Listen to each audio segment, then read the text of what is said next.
Hello and welcome back to another episode. So, MCU is back with its most anticipated movie of the year, Captain America Brave New World. Now, there is a controversy surrounding this movie. Before we talk about that, let's go back to the original Captain America that were released. Now, when we talk about Captain America, the original movies, they introduced Chris Evans as Captain Steve Rogers and as Captain America. So, which in my opinion, he did a brilliant job, right? The first story was how Captain America was made. They gave him the serum and then he fought the enemies and all that. In the second part, he goes back and his friend Bucky comes back and he's the villain in it. And then the whole movie surrounding it, of brilliantly directed and brilliantly played by Chris Evans and Bucky as well as the Winter Soldier. Now, in my opinion, the third movie, Captain America Civil War, was the best of all three of them because they introduced and brought back all the Avenger characters in it, all the MCU characters, and the whole hyped up movie, and then the Ford and this, they were divided, which was a bit different for a movie, right? Now, coming back to the end of Captain America Civil War, हम जैसे बात करते हैं Avengers के अंदर जब वो उसको शील्ड उसको दे देता है एंथनी मैकी को, देखा जाए तो it was a big risk that they took. Risk इस तरह था कि Captain Steve Rogers, Chris Evans बड़ा ज़बरदस्त character and the whole thing was good. Anthony Mackie को इतना बड़ा रोल देना was a big risk they took in this movie. क्योंकि देखें, बात दरअसल ये है, ये this is my personal opinion, बात दरअसल ये है कि कुछ कैरेक्टर्स और कुछ एक्टर्स ऐसे होते हैं कि जो मूवी के रोल के लिए बने होते हैं और वो उनके ऊपर फिट बैठती है. टॉकिंग अबाउट वुल्वरीन, तो वो बिल्कुल सही चल रहा है उसके साथ. और अगर हम देखा जाए तो आयरन मैन का कैरेक्टर मेरे ख्याल से रॉबर्ट डाउनी जूनियर के अलावा कोई इसको बेहतरीन तरीके से प्ले कर ही नहीं सकता. ठीक है, इसी तरह हम स्पाइडरमैन को देखें तो मेरे ख्याल से इन द पास्ट जो भी स्पाइडरमैन रिलीज़ हुई, ठीक है, Tom Holland I think is the best actor जिसने अभी तक स्पाइडरमैन का कैरेक्टर सही प्ले किया है. क्योंकि स्पाइडरमैन इज़ अ टीनेजर, वो उस रोल में सही बैठ रहा है, वो लगता भी बच्चा है, सब कुछ है. और एक्टर ही is a good actor. Now coming back to Sam Wilson का कैरेक्टर यानी द फैल्कन, एंथनी मैकी जिसने प्ले किया. अब उसको आप देखें, उसके प्रीवियस रोल्स जो उसने प्ले किए हैं, तो ही इज़, देखें, एक इतना बड़ा रोल देना मेरे ख्याल से उसका एक ब्रेक थ्रू रोल है जिसके अंदर वो ही इज़ द लीड कैरेक्टर.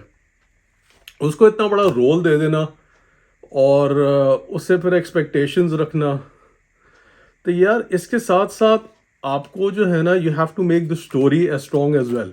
जहाँ तक रही एंथनी मैकी की बात, तो उसको एक बड़ा रोल दे दिया कैप्टन अमेरिका का, प्लस उन्होंने दोनों को मर्ज कर दिया, फैल्कन को और कैप्टन अमेरिका को. अच्छा, बड़ा ज़बरदस्त उन्होंने जैसे ये आप देखें कि वो फ्लाई कर रहा है, he is fighting with the planes and then all this going on. दूसरे नंबर पे जो इन्होंने कैरेक्टर को थोड़ा सा चेंज किया है, जिस एक्टर को, वो उन्होंने चेंज किया है जनरल रॉस का.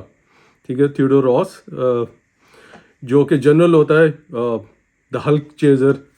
ठीक है, जो हल्क की पुरानी मूवीज़ में भी आप देखें तो जो हल्क आई थी और इनक्रेडिबल हल्क आई थी, उसके अंदर जो जनरल रॉस होता है जो कंसिस्टेंटली उसके पीछे पड़ा रहता है उसको पकड़ने के लिए, उसका कैरेक्टर इन्होंने दिया है a very good actor Harrison Ford. In my opinion they made the right decision to give him that role. वो उसके अंदर सही बैठ भी रहा है. अब थोड़ा सा स्पॉइलर ये है कि वो जनरल रॉस जो है, he ran for president and now he is the president of United States. इसी के साथ जहाँ पर इनसे थोड़ी सी मिस्टेक जो मेरी नज़र में हुई वो ये है कि उन्होंने एक कैरेक्टर दिया, एक सिक्योरिटी एडवाइज़र है जो कि प्रेसिडेंट की है, वो एक बंदी है विच दे से is a former Russian spy, black window. जो ब्लैक विडो का कैरेक्टर नताशा रोमानोफ का प्ले किया था स्कारलेट जोहानसन ने, वो कैरेक्टर इन्होंने एक नई एक्ट्रेस को दिया है, शिरा हास को। अब वो बंदी नहीं फिट हो रही है इन माय ओपिनियन। अगर if they should have stick to जैसे कहते हैं ना स्कारलेट जोहानसन, तो मूवी के अंदर थोड़ी किक आ सकती थी। It could have been a strong movie. एक अच्छी चीज जो इस मूवी के अंदर ये लोग लेकर आए हैं, वो ये लेकर आए हैं कि एक विलेन जो इन्होंने इंट्रोड्यूस कराया है इसके अंदर, वो अगर आप मैं बताऊंगा नहीं कि कौन है, बट अगर आपने पुरानी हल्की मूवीज देखी हो तो वो वहां से वो उसको लेके चले हैं, ठीक है। और वही एक्टर इन्होंने इसके अंदर इंट्रोड्यूस कराया है। जहां तक रही रेड हल्क की बात, जो कि जनरल रॉस जो बन जाता है, ठीक है, अच्छा लगा, वो अच्छी चीज़ थी। बट अगर ये लोग इसको इस तरह करते कि यार जनरल रॉस के साथ वो जो दूसरा ग्रीन हल्क है उसको लाते और उसको फाइट कराते, तो मेरे ओपिनियन में मूवी की रेटिंग अच्छी हो सकती थी और मूवी ज़्यादा इंटरेस्टिंग हो सकती थी। अच्छा, उससे पहले going back to the controversy that I was talking about, क्योंकि उनकी भी रीटेक्स हुए इस मूवी के अंदर, लोगों के डिफरेंट ओपिनियन थे कि यार ये मूवी किक इन कर सकेगी या नहीं कर सकेगी। तो कंट्रोवर्सी की बात यही थी कि एंथनी मैकी को उन्होंने कैरेक्टर दे दिया। मेरे लिहाज से he was not ready yet, ठीक है। उन्होंने they should have stayed with Chris Evans, जो कि कैप्टन स्टीव रॉजर्स का कैरेक्टर प्ले किया था, द ओरिजिनल कैप्टन अमेरिका। और उसके साथ इनको लाना चाहिए था मार्क रुफलो को बैक, वो जो एवेंजर्स में जो हल्क बना है उसको लाना चाहिए था, कि ये दोनों उसके साथ मिलके, जाहिर सी बात है मार्क रुफलो जब वो हल्क बनता तो वो ग्रीन कलर का हल्क होता, दूसरी तरफ ये जनरल रॉस जो कि ओरिजिनल एनिमी है शुरू से हल्क का, वो रेड हल्क बनता, प्लस बीच में कैप्टन स्टीव रॉजर्स। तो आप समझ रहे हैं मेरी बात, ये तीनों अगर मिल के चलते ना इस मूवी के अंदर तो movie would have been outclass. But क्या करें, थोड़ा सा इन्होंने रिस्क लिया, चेंजेस लाए, डिसअपॉइंटिंग हुआ, और मूवी उस तरह बॉक्स ऑफिस पे काम नहीं कर सकी जो कि जिस तरह इसको करना चाहिए था।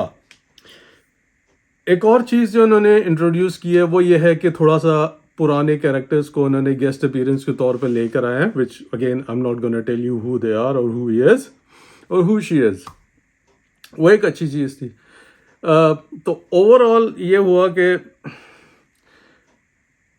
विलन लेकर आए हैं पुराना, ठीक है, अच्छा हुआ। गेस्ट अपीयरेंस, जो गेस्ट अपीयरेंस के तौर पे जो इन्होंने छोटा सा दिया है गेस्ट अपीयरेंस, अगर उसको ज़रा प्रोलॉन्ग कर देते, फॉर एग्जांपल कि गेस्ट अपीयरेंस पे अगर ये लोग मार्क रुफलो को, ग्रीन वाला जो हल्क है उसको अगर ये लोग ले आते और अलॉन्ग विद स्टीव रॉजर्स जहाँ भी any point in the movie, और फिर वो हल्क बनता और दूसरी तरफ वो रेड हल्क होता, फिर इनकी फाइट होती, तो एक समझे एक अच्छा कोलैबोरेशन बन जाता है इसके अंदर। But then again that's just my opinion, मैं कोई मूवी डायरेक्टर नहीं हूँ, मैं कोई वो नहीं हूँ, बट मेरा रिव्यू इस तरह का था क्योंकि आई वॉज थिंकिंग कि शायद इस तरह की कोई चीज़ होगी, पब्लिक पॉइंट ऑफ व्यू से मैं बात कर रहा हूँ, जो कि नहीं हो। या फिर जिस तरह MCU आज तक करता आ रहा है कि किसी कैरेक्टर की मूवी के एंड में जाके वो एक स्पॉइलर सा दे देते हैं कि एक नया कैरेक्टर वो इंट्रोड्यूस कराएंगे। If they would have tried to bring in a new character की जो मैं बात कर रहा हूँ, बहुत मार्वल्स के यार कैरेक्टर्स हैं यार आपके पास। They could have brought in Cyclops,